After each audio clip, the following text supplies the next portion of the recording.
Next breaking కూడా తెలంగాణ నుంచి వస్తోంది. ప్రాజెక్టుల విషయంలో అధికార విపక్షాల మధ్య మాటల యుద్ధం పీక్స్కు చేరింది. పాలమూరు నుంచి సీతారామ ప్రాజెక్టు వరకు బీఆర్ఎస్ సర్కారు పెండింగ్ పెట్టిందని కాంగ్రెస్ విమర్శిస్తే, రేవంత్ ప్రభుత్వం ఇంతవరకు తట్టమట్టి తీసిన దాఖలాలుంటే చూపెట్టాలని సవాల్ చేశారు బీఆర్ఎస్ నేతలు. ఖమ్మం జిల్లాలో పర్యటించారు డిప్యూటీ సీఎం మల్లు భట్టి విక్రమార్క, మంత్రులు ఉత్తమ్ కుమార్ రెడ్డి, పొంగులేటి శ్రీనివాసరెడ్డి. సీతారామ టన్నెల్ పనులను పరిశీలించారు. ప్రాజెక్టు పనుల పురోగతిపై అధికారులతో సమీక్షించారు. సీతారామ పనులు త్వరితగతిన పూర్తి చేస్తామన్నారు డిప్యూటీ సీఎం భట్టి విక్రమార్క. ప్రాజెక్టుల రీడిజైన్ అంటూ బీఆర్ఎస్ దోపిడీకి పాల్పడిందన్నారు భట్టి విక్రమార్క. ఎంత వీలైనంత తొందరగా అన్ని ప్రాజెక్టులు కంప్లీట్ చేసుకొని వాటికి కావాల్సిన నిధుల్ని మనం సమకూర్చుకొని ముందుగా నీళ్లు ఇచ్చేటువంటి కార్యక్రమాన్ని తెలంగాణ తెచ్చుకున్నదే నీళ్లు ఇచ్చుకోవటం కోసం.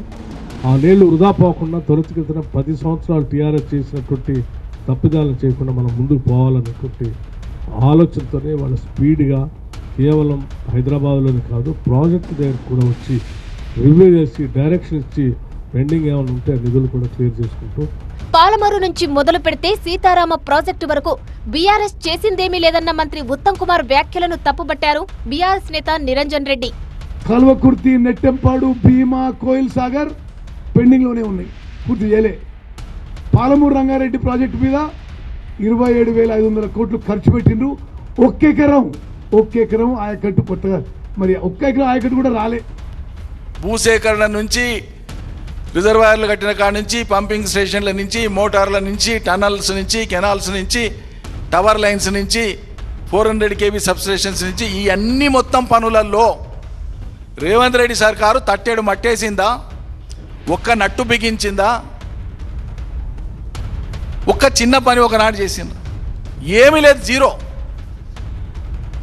ఏమి చేయకుండా మీరు పాదం మోపితే నీళ్ళు వచ్చినాయని మాట్లాడితేనంటే ఇంతకంటే అసహ్యం ఏమైనా ఉంటుందా? అసహ్యమైన విషయం కదా ఇది. ఇప్పటిదాకా ఏమి చేయకుండా ఉన్నటువంటి దానికే మీరు క్షమాపణ చెప్పాలి. బీఆర్ఎస్ హయాంలో ప్రాజెక్టుల్లో అక్రమాలు జరిగాయన్నారు మంత్రి ఉత్తమ్ కుమార్ రెడ్డి. బీఆర్ఎస్ ప్రభుత్వం కాళేశ్వరం ప్రాజెక్టును నాణ్యతతో నిర్మించకుండా కాంగ్రెస్ ను విమర్శిస్తున్నారని మండిపడ్డారు. వాళ్ళ హయాంలోనే వాళ్ళే నిర్మించిన బ్యారేజీలు, వాళ్ళ హయాంలోనే అది డ్యామేజ్ అయితే అది మమ్మల్ని ఏదో ఒక తప్పుడు ప్రచారంతో బదనాం చేసే ప్రయత్నం చేస్తున్నారు.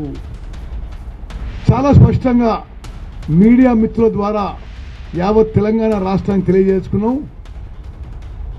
ప్రస్తుత కాంగ్రెస్ ప్రభుత్వం, ముఖ్యమంత్రి రేవంత్ రెడ్డి గారి నాయకత్వం, ఉప ముఖ్యమంత్రి భట్టి విక్రమార్క గారి నాయకత్వంలో ఈ రాష్ట్రంలో చరిత్రలో నిలబడిపోయే విధంగా ఇరిగేషన్ ప్రాజెక్టులు పూర్తి చేస్తామని చెప్పి ఈరోజు సభాముఖంగా మాటిస్తున్నాము.